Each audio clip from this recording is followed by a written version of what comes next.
நம்ம வீட்டில் ஒரு 5 ரூம் இருக்குது அப்படின்னு வச்சுக்கோங்களேன். அந்த 5 ரூம்பை நீங்கள் எப்படி மென்ஷன் பண்ணுவீங்க?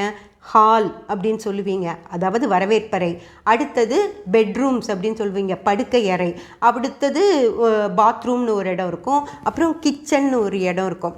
நீங்கள் ஒரு ஆளை வேலைக்கு வைக்கிறீங்கன்னு வச்சுக்கோங்களேன், ஒரு சமையல் ஆளை வேலைக்கு வைக்கிறீங்க. சமையல் அந்த அம்மா வர்றாங்க, வந்ததும் நீங்கள் முதல்ல இன்றைக்கி வந்ததும் ஒரு காஃபி போடுங்கம்மா அப்படின்னு சொல்லி நீங்கள் வெளியே நின்று சொன்னால் கூட அந்த அம்மா வீட்டுக்குள்ளே போய் நேராக கிச்சனுக்கு போவாங்க.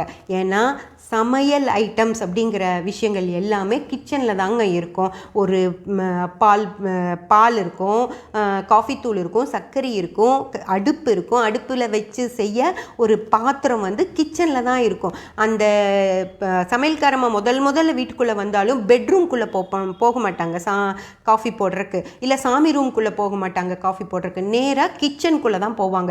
ஏன்னா கிச்சனில் தான் அந்த மாதிரி ஐட்டம்ஸ் எல்லாம் இருக்கும் அப்படிங்கிறது